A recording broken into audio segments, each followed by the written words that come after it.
제가 노무현 정치인 노무현이 다 잘했다고 주장하는 거 아닙니다. 잘못한 거 많습니다. 어떻게 보자면 시대에 앞서서 태어난 이상주의자였을 수도 있고 공명심 또는 소명의식이 너무 지나쳤는지도 모르겠습니다. 특히 본인이 회고한 거는 노동을 놓쳤다라고 아쉬워했습니다. 물론 그전에도 비정규직이 있었지만 97년에 우리가 외환 위기를 당해서 IMF 식민지가 됐을 때 IMF가 소위 노동 유연성, 해고의 자유화를 법제화하도록 강요했고 그 이후 비정규직이 어마어마하게 늘어났습니다. 그래서 정규직 800만, 비정규직 800만, 자영업 800만인 참으로 어려운 환경에 놓여 있고 정규직과 비정규직의 차이는 점점 더 벌어져 가고 있습니다. 아무리 IMF의 강요였지만 정말 사람 사는 세상을 꿈꾸었던 참여정부가 왜 그를 좀 더 적극적으로 막아내지 못했는지 반성했습니다. 또 하나, 국민의 정부부터 시작해서 복지 예산을 분명히 어마어마하게 늘린 건 사실입니다. 그렇지만 왜 좀 더 혁명적으로 늘리지 못했을까? 그런 반성을 했습니다. 그리고 세 번째 반성한 것은 2008년에 국제금융위기를 예견하지 못했다라는 반성을 했습니다. 참여정부는 FTA, 한미 FTA를 시작을 했습니다. 그때 했던 얘기는 우리가 세계 12위, 13위 국가인데 우리 앞에 있는 나라들은 모두 다 서비스업 또는 그 지식정보 분야가 앞서 있기 때문에 선진국들이다. 우리가 그게 부족하다. 그러니 금융 질서 속에서 우리가 그거를 서비스업을 확대해 나갈 필요가 있다 라는 생각을 하면서 FTA를 진행했었습니다. 그런데 그것이 2008년 금융위기가 벌어지면서 신기루였다는 것이 드러났고 전 세계는 세계 경제 구조를 바꾸기 위해서 몸부림치고 있죠. 그러니까 그때 진행했던 FTA는 실제로 2008년 금융위기 이후에 전면 재검토에 들어갔어야 되는데 그만 이명박 정부는 재검토는커녕 훨씬 더 후퇴했고 더더군다나 우리는 전혀 예상하지 못했던 이행 법안까지 통과된 것을 날치기로 처리하고 말았습니다. 그 이행 법안이라고 하면 잘 모르시는 분도 계실 것 같아서 첨언을 하자면 미국에서 이행 법안이라는 것을 처리했습니다. 그래서 한미 FTA가 미국에서는 미국의 연방법과 주법 밑에 하위법으로 내려갔고 우리 경우에는 그런 게 없기 때문에 FTA가 현행 우리 한국 법률보다 상위 개념으로 효력을 발휘합니다. 그래 한마디로 완벽한 불평등 조약이 만들어지고 만 거죠. 이게 참여정부의 회고고 반성입니다. 사실 아까 유서가 나왔는데 운명이다라고 당신의 삶 전체를 표현했고 그 17문장이 결국 저도 꿈에도 생각하지 못한 이런 출마까지 하게 됐습니다. 저 운명을 받아들여서 문재인 씨도 운명이다라는 책을 쓰고 지금 사상에 출마해 있죠. 저분이 얘기한 17줄 문장 저것을 이해하는데 저는 1년 9개월이 걸렸습니다. 제가 아직 그분이 더듬었던 그 세상을 그분만큼 이해하고 있다는 것은 아니라 저 나름대로 이해하고 있다 그런 얘기입니다. 집 가까운데 작은 비석 하나 남긴 것은 봉화에 내려가 살 때부터 살게 됐던 동기 자체부터 이 나라를 망치고 있는 지역구도를 넘어가는데 자신이 기여하겠다라는 마음을 갖고 내려갔던 것이고 죽어서도 작은 비석 속 밑에 누워있는 것은 지금도 누워서 이 지역구도 해체를 국민 여러분께 호소하고 있는 일이다 라고 생각을 합니다. 그런데 저 유서 이외에 정말 이해하기 어려웠던 것은 마지막 날 부엉이 바위에 올라가기 직전에 걸어가면서 길가에 풀을 뽑는 모습이었습니다. 불과 15분 후면 육체 생명을 끊을 사람이 왜 동네에 잡초를 뽑고 있었을까? 그것은 1년 9개월 지나 금년 3월 초에 깨달았습니다. 그는 15분 후에 육체의 생명은 끝나지만 자신은 역사 속에 노무현으로서 살아가고 있을 것이다 라는 확신을 갖고 있었습니다.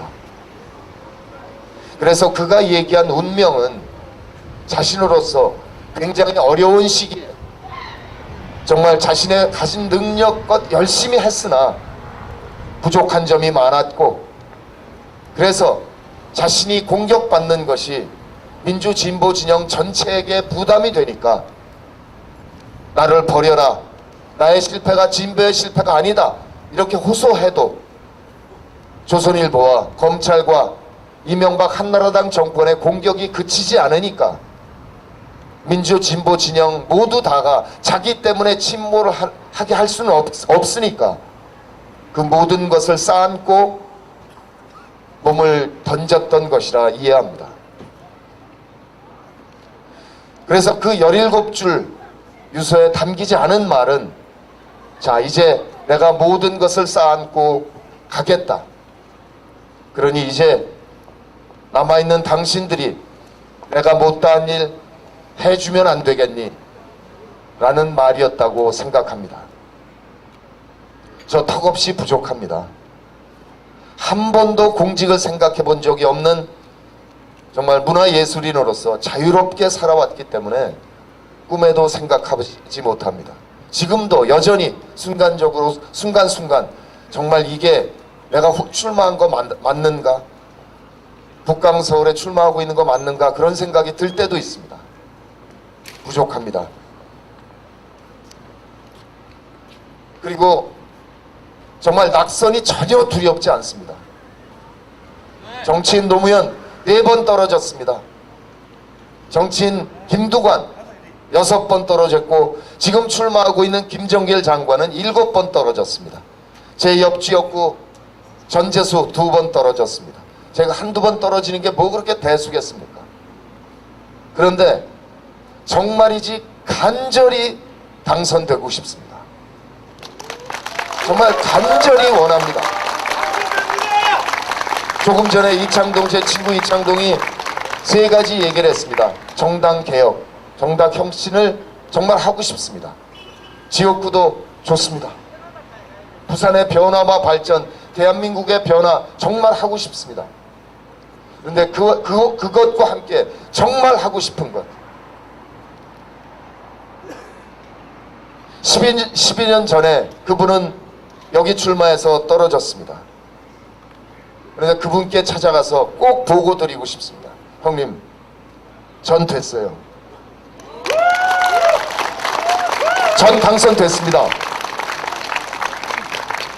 이렇게 꼭 보고 드리고 싶습니다. 부산에 부산에 다닌 지 20여 년 지났습니다. 노무현 후보 돕기 위해서도 왔고, 2004년에 부산 경남 노무현 대통령이 저를 부르셨어요. 청와대로. 그래서 갔더니 아무 말 안 하시고 그냥 부산 경남 지역 좀 다니죠 라고 얘기를 하시더라고요. 그래서 2004년 총선 때 한 10명을 쫓아다녔습니다. 부산 경남. 깨끗하게 다 떨어졌습니다. 10명. 그때 그분들이 흘렸던 눈물, 그 후보자들을 지지했던 많은 사람들이 흘렸던 눈물 같이 흘렸습니다. 정말 다시는 흘리고 싶지 않은 눈물이고 기쁨의 눈물을 흘리고 싶습니다. 그러면서 늘 답답한 것이 부산의 침체입니다. 그 침체의 원인은 여러 정치인들이 말씀하셨으니까 생략하고 딱 한 가지만 말씀드리겠습니다. 부산은 어떻게 하면 발전할 수 있나? 딱 가장 중요한 게 남북의 철도 연결입니다. 노무현 해수부 장관 시절에 북항 재개발을 결정했고, 참여정부가 신항만을 크게 확장했습니다. 지금도 확장 공사를 하고 있습니다. 그리고 그 신항만으로부터 경부선을 삼랑진에서 연결하고 있습니다. 그게 신항만 배후철도입니다. 그걸 노무현 대통령이 왜 했나? 남북의 철도가 연결되는 날을 대비해서 미리 준비한 겁니다. 남북 철도가 연결되면 부산은 이 조그만 섬나라, 우리 섬나라입니다. 조그만 섬나라 남쪽 끝에 있는 조그만 항구가 아닙니다. 철도만 연결되면 한반도와 중국, 러시아, 유럽까지, 중동까지 포함하는 거대한 대륙의 출발점이고 종착역입니다. 부산에는 천여의 항구가 있습니다. 상해 항구는 해심이 낮아서 허구한 날 준설합니다. 우리는 안 해도 됩니다. 천혜의 항구 있죠. 철도 연결됐죠. 항구 있습니다. 동북아시아의 완벽한 육해공 물류 중심 도시가 되는 겁니다. 이렇게 되면 이 물류를 이용하고 싶어하는 일본 기업체들이 부산으로 이주해 올 겁니다. 이 물류를 하고자 하는 기업체들이 부산에 공장을 이전해 오면 그것이 바로 새로운 부산입니다. 마산 수출 자유지역이 창원을 낳았듯이 남북 철도가 연결되는 순간 부산은 동북아시아의 물류 중심 국가로서 어마어마한 변화와 발전을 이끌어낼 것입니다. 제가 허남식 시장이 만들어 놓은 10대 전략 봤습니다.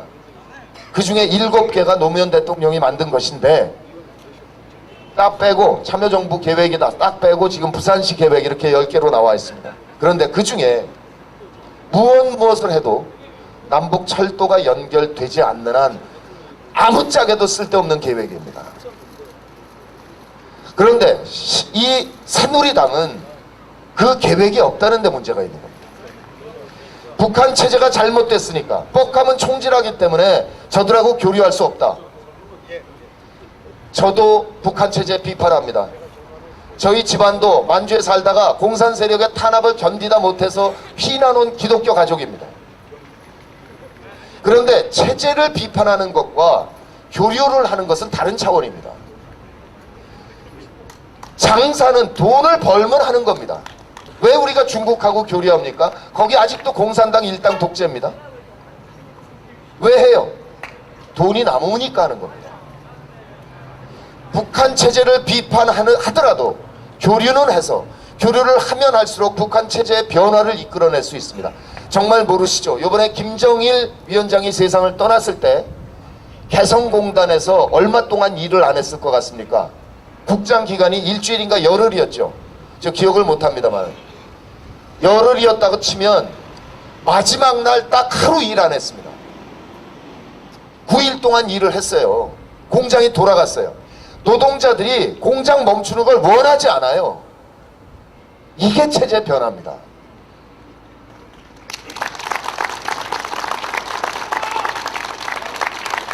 그들이 정말 실용정부라더니 낡은 이념정부가 돼서 대한민국의 미래를 망치고 있는 겁니다. 북한에 7,000조 원어치 지하자원이 깔려 있는데 이거 노무현 대통령이 2007년에 14선언에서 공동 개발하기로 합의했어요. 도로 깔고 철도 깔자 다 합의했어요. 그거 그냥 집행했으면 지금 3년 정도? 한 2010년 정도면 이미 완전히 다른 세상이 만들어져 있을 겁니다. 남북관계 단절함으로 해서 북한은 쌀 얻어 먹으려고 중국에다가 지하자원 차례로 다 팔아먹고 있습니다. 지금 헐값에. 이완용은 돈이나 받았죠. 이 뭐하는 짓이냐 이거. 반민족적인 매국 세력이다라고 역사학자들이 기록해도 이 정권은 변명할 말이 없을 겁니다. 그런데 지금의 박근혜 체제도 생각이 없다는 겁니다. 이번 4월 총선은 단순히 이 지역에 국회의원 한 사람 뽑는 선거를 넘어갑니다. 12월 대통령 선거로 가는 디딤돌입니다. 이번에 부산 시민들께서 민주통합당 후보를 한두 명이 아니라 상당히 약진시켜 주신다면 우리는 그 힘으로